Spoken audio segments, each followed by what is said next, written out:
வணக்கம். அமரர் கல்கி எழுதிய பொன்னியின் செல்வன் பாகம் 1 புதுவெள்ளம் அத்தியாயம் 10 குடந்தை ஜோதிடர். குடகு நாட்டில் பிறந்து வளர்ந்த பொன்னி நதி கன்னி பருவம் அடைந்ததும் தன் கணவனாகிய சமுத்திரராஜனிடம் சென்றடைய விரும்பினாள். காடும் மேடும் கடந்து பாறைகளையும் பள்ளங்களையும் தாண்டி கொண்டு விரைந்து சென்றாள். சமுத்திரராஜனை நெருங்க நெருங்க நாயகனை காணப்போகிறோம் என்ற குதூகலத்தினால் அவள் உள்ளம் விம்மி உடல் பூரித்தது. இன்னும் சற்று தூரம் சென்றாள். காதலனை அணைத்து கொள்ள கரங்கள் 2 உண்டாயின. இரு கரங்களை விரித்தவாறு தாவி பாய்ந்து சென்றாள். ஆனால் உள்ளத்தில் பொங்கிய ஆர்வ மிகுதிக்கு 2 கரங்கள் போதுமென்று தோன்றவில்லை. அவளுடைய ஆசை கரங்கள் 10, 20, 100 என்று வளர்ந்தன. அவ்வளவு கரங்களையும் ஆவலுடன் நீட்டிக்கொண்டு சமுத்திரராஜனை நெருங்கினாள். இவ்விதம் ஆசை கணவனை அடைவதற்கு சென்ற மணப்பெண்ணுக்கு சோழ நாட்டு செவிலி தாய்மார் செய்த அலங்காரங்கள்தான் என்ன! எத்தனை அழகிய பச்சை புடவைகளை உடுத்தினார்கள்! எப்படியெல்லாம் வண்ண மலர்களை சூட்டினார்கள்! எவ்விதமெல்லாம் பரிமள கந்தகங்களை தூவினார்கள்! இரு கரையிலும் வளர்ந்திருந்த புன்னை மரங்களும் கடம்ப மரங்களும் முத்து மலர்களையும் இரத்தின பூக்களையும் வாரி சொரிந்த அருமையை எவ்விதம் வர்ணிப்பது? தேவர்கள் பொழியும் பூமாரியும் இதற்கு இணையாகுமா? பொன்னி நதியே, உன்னை பார்த்து களிப்படையாத கன்னிப்பெண் யார்தான் இருக்க முடியும்? உன் மணக்கோல ஆடை அலங்காரங்களை கண்டு உள்ளம் பொங்காத பெண் யார் இருக்க முடியும்? கல்யாண பெண்ணை சுற்றி ஊரில் உள்ள கன்னி பெண்கள் எல்லோரும் சூழ்ந்து கொள்வது போல உன்னை நாடி பெண்கள் வருவதும் இயற்கையே. பொன்னி தன் மணாளனை தழுவிக்கொள்ள ஆசையுடன் நீட்டும் கரங்களில் ஒன்றுக்கு அரிசிலாறு என்று பெயர். காவிரிக்கு தன் புறத்தில் மிக நெருக்கத்தில் அரிசிலாறு என்னும் அழகிய நதி அமைந்திருக்கிறது. அப்படி ஒரு நதி இருப்பது சற்று தூரத்தில் இருந்து வருகிறவர்களுக்கு சொல்லித்தான் தெரிய வேண்டும். இருபுறமும் அடர்த்தியாக வளர்ந்திருக்கும் இனிய பசுமை மரங்கள் அப்படி அந்த நதியை மறைத்து விடுகின்றன. பிறந்தது முதல் அந்த புறத்தை விட்டு வெளியேறி அறியாத அரசகுல கன்னி என்றே அரிசிலாற்றை சொல்லலாம். அந்த கன்னி நதியின் அழகுக்கு இந்த உலகில் உவமையே கிடையாது. அந்த அழகுக்கு அழகு செய்வது போலவும் அமுதத்துக்கு இனிப்பு ஊட்டுவது போலவும் சித்திர விசித்திரமாக செய்த அன்ன வடிவமான வண்ணப்படகில் வீற்றிருக்கும் இந்த வனிதாமணிகள் யார்? அவர்களின் நடுவில் நடுநாயகமாக நட்சத்திரங்களுக்கிடையில் பூரண சந்திரனைப் போல 7 உலகங்களையும் ஆள பிறந்த சக்கரவர்த்தினியைப் போல காந்தியுடன் விளங்கும் இந்த நாரிமணி யார்? அவளுக்கு அருகில் கையில் வீணையுடன் வீற்றிருக்கும் காந்த சுந்தரி யார்? இனிய குரல்களில் இசைப்பாடி நதி வெள்ளத்துடன் கீத வெள்ளமும் கலந்து பெருக செய்து கொண்டு வரும் இந்த கந்தர்வ பெண்கள் யார்? அவர்களில் ஒருத்தி மீனலோசினி, இன்னொருத்தி நீலலோச்சனி, ஒருத்தி தாமரை முகத்தாள், இன்னொருத்தி கமழ இதழ் நயனத்தாள். ஆஹா, வீணையை மீட்டுகிறாளே! அவளுடைய காந்தலை ஒற்ற விரல்கள் வீணை தந்திகளில் அங்குமிங்கும் சஞ்சரிக்கும் அழகை பார்த்து கொண்டே இருக்கலாம். அவர்கள் இசைக்கும் கீதத்தின் இனிமையைத்தான் என்ன என்று சொல்வது? அதை கேட்பதற்காகத்தான் நதியின் வெள்ளம் கூட தன் ஓசையை நிறுத்தியிருக்கிறது. நதி மரங்களில் வாழும் கிளிகளும் குயில்களும் கூட வாய்த்திரவாத மௌனத்தில் ஆழ்ந்திருக்கின்றன. படகில் வரும் அந்த பெண்கள் பாடும் பாடலை கேட்கலாம். மருங்கு வண்டு சிறந்து ஆர்ப்ப மணிப்பூ ஆடை அது போர்த்து கருங்கையர்கண் விழித்தொழ்கி நடந்தாய் வாழி காவேரி. கருங்கையர்கண் விழித்தொழ்கி நடந்த இடமெல்லாம் நின் கணவன் திரிந்து செங்கோல் வளையாமை அறிந்தேன் வாழி காவேரி. பூவார் சோலை மயிலாட புரிந்து குயில்கள் இசைப்பாட காமர் மாலை அருக செய்ய நடந்தாய் வாழி காவேரி. காமர் மாலை அருக செய்ய நடந்தவெல்லாம் நின் கணவன் நாமவேலின் திறன் கண்டே அறிந்தேன் வாழி காவேரி. இந்த அமுத தமிழ் பாடல்கள் சிலப்பதிகாரத்தில் உள்ளவை. இந்த பெண்கள் பாடும்போது முன் எப்போதும் இல்லாத வனப்பும் கவர்ச்சியும் பெற்று விளங்குகின்றன. இவர்கள் பொன்னி நதியின் அருமை தோழிகள் போலும். அதனால்தான் இவ்வளவு பரவசமாகவும் உணர்ச்சி ததும்பவும் பாடுகிறார்கள். பாடலும் பண்ணும் பாவமும் எப்படி கலந்து இழைந்து குழைந்து இவர்களுடைய குரலிலிருந்து அமுத வெள்ளமாக பொழிகின்றன. இது ஏதோ மாயக்கலை. பாடுகிறவர்கள் கேட்பவர்கள் எல்லோரையும் பித்து பிடிக்கச் செய்யும் மந்திர வித்தை. படகு மிதந்து கொண்டே வந்து ஓடத்துறையில் ஒதுங்கி நின்றது. 2 பெண்கள் இறங்கினார்கள். அவர்களில் ஒருத்தி 7 உலகத்துக்கும் ராணி என தகும் கம்பீர தோற்றமுடைய பெண்மணி. இன்னொருத்தி வீணை தந்திகளில் விரல்களை ஓட்டி இன்னிசை எழுப்பிய நங்கை. இருவரும் அழகிகள் என்றாலும் ஒருவருடைய அழகுக்கும் இன்னொருவருடைய அழகுக்கும் மிக்க வேற்றுமை இருந்தது. ஒருத்தி செந்தாமரை மலரின் கம்பீர சௌந்தரியமுடையவள், இன்னொருத்தி குமுத மலரின் இனிய அழகை உடையவள். ஒருத்தி பூரண சந்திரன், இன்னொருத்தி காளை பிறை, ஒருத்தி ஆடும் மயில், இன்னொருத்தி பாடும் குயில், ஒருத்தி இந்திராணி, இன்னொருத்தி மன்மதனின் காதலி. கம்பீர தோற்றமுடைய மங்கைதான் சுந்தர சோழ மன்னரின் செல்வ புதல்வி குந்தவை. சரித்திரத்தில் ராஜராஜன் என்று புகழ் பெற்ற அருள்மொழிவர்மனின் சகோதரி, இளைய பிராட்டி என்று மக்களால் போற்றப்பட்ட மாதரசி, சோழராஜ்யத்தின் மகோன்னதத்திற்கு அடிக்கோளிய தமிழ் பெரும் செல்வி. ராஜராஜனுடைய புதல்வன் ராஜேந்திரனை எடுத்து வளர்த்து வீராதி வீரனாகவும் மன்னாதி மன்னனாகவும் ஆக்கிய தீர பெண்மணி. இன்னொருத்தி குந்தவை பிராட்டியுடன் இருக்கும் பாக்கியத்தை நாடி வந்த கொடும்பாளூர் சிற்றரசர் குலப்பெண். பிற்காலத்தில் சரித்திரத்திலேயே இணையில்லாத பாக்கியவதியாக போகிறவள் இன்று அடக்கமும் இனிமையும் சாந்தமும் உருவெடுத்து விளங்குகிறாள். இந்த இரு மங்கையரும் படகிலிருந்து கரையில் இறங்கினார்கள். குந்தவை மற்ற தோழி பெண்களை பார்த்து, நீங்கள் இங்கேயே இருங்கள், ஒரு நாளிகை நேரத்தில் திரும்பி வந்து விடுகிறோம் என்றாள். அந்த தோழி பெண்கள் அனைவரும் தெய்வ தமிழ்நாட்டில் பற்பல சிற்றரசர்களின் அரண்மனையில் பிறந்த அரசகுமாரிகள். குந்தவை தேவிக்கு தோழியாக இருப்பதை பிறர்க்கரும் பேராக கருதி பழையாறை அரண்மனைக்கு வந்தவர்கள். இப்போது தங்களில் ஒருத்தியை மட்டும் அழைத்து கொண்டு குந்தவை பிராட்டி கரையில் இறங்கியதும் அவர்களுடைய கண்களில் ஏமாற்றமும் அசூயையும் தோன்றின. கரையில் குதிரை பூட்டிய ரதம் ஒன்று சித்தமாயிருந்தது. வானதி, ரதத்தில் ஏறிக்கொள் என்றாள் குந்தவை. வானதி ஏறியதும் தானும் ஏறிக்கொண்டாள். ரதம் வேகமாக சென்றது. அக்கா, நாம் எங்கே போகிறோம், எனக்கு சொல்லலாமா என்று வானதி கேட்டாள். சொல்லாமல் என்ன, குடந்தை ஜோதிடர் வீட்டுக்கு போகிறோம் என்றாள் குந்தவை.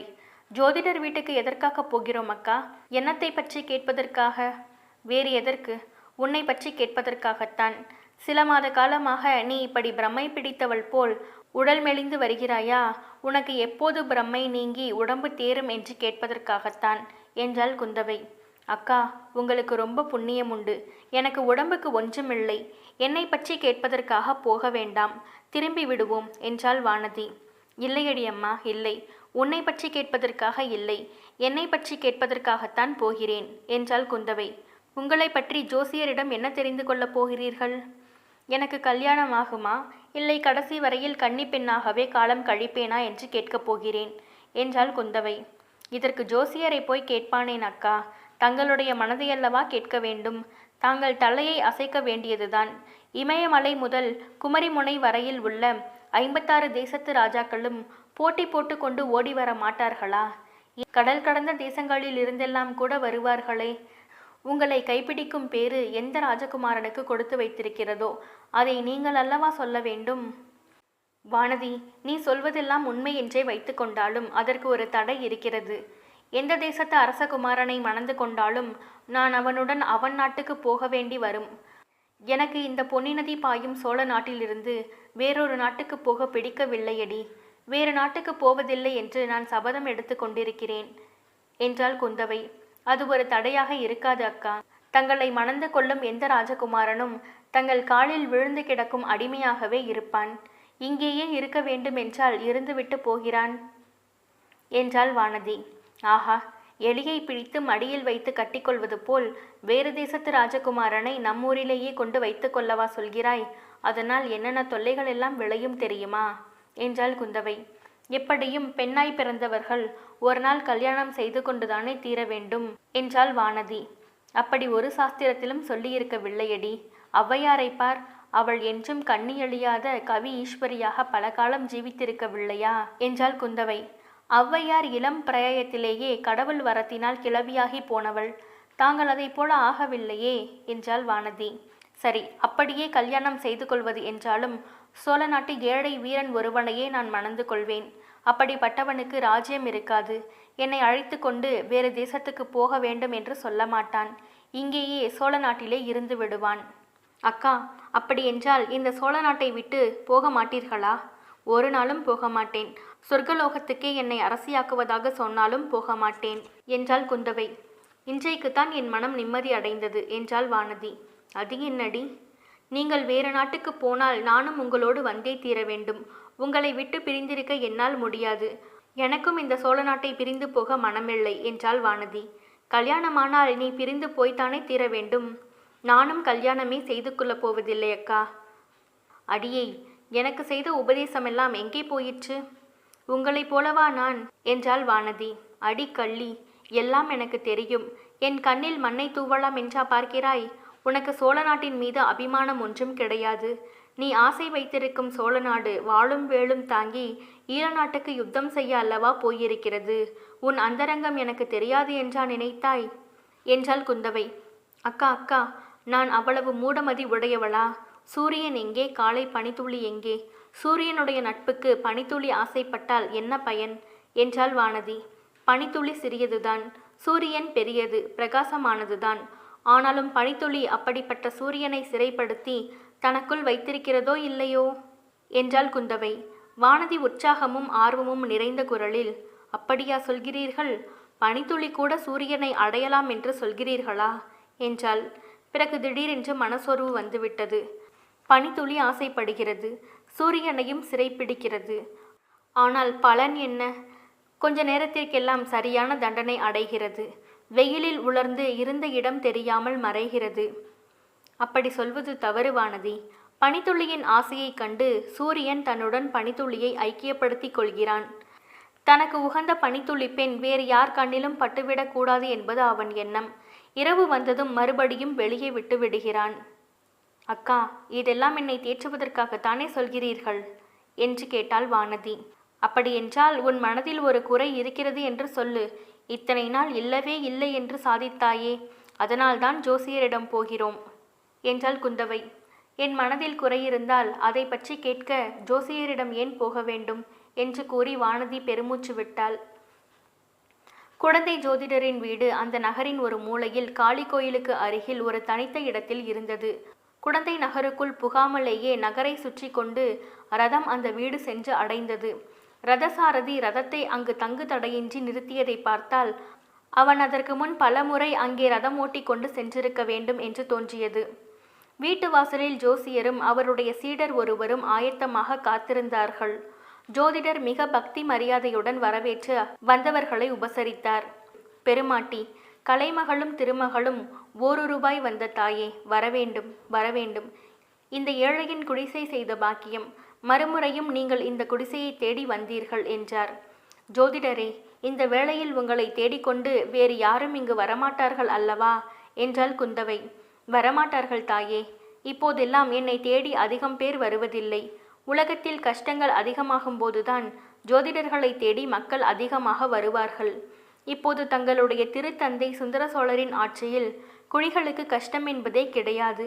எல்லோரும் சுக சௌகரியங்களுடன் சகல சம்பத்துகளையும் பெற்று சந்தோஷமாக வாழ்கிறார்கள். ஏன் என்னை தேடி வரப்போகிறார்கள் என்றார் ஜோதிடர்.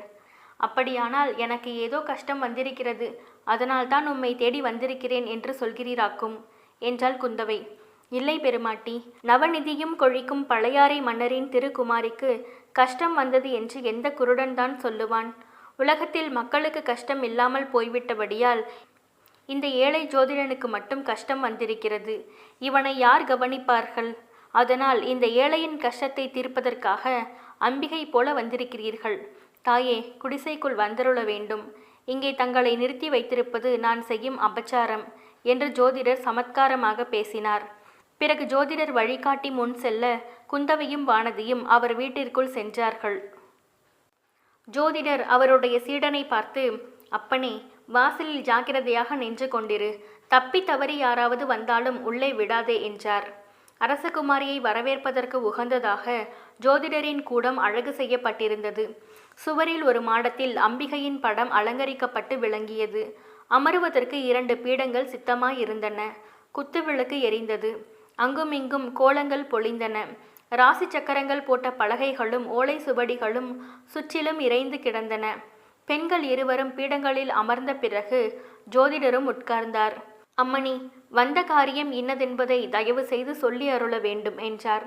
ஜோசியரே, அதையும் நீங்கள் ஜோதிடத்திலே பார்த்து தெரிந்து கொள்ளக்கூடாதா என்றாள் குந்தவை.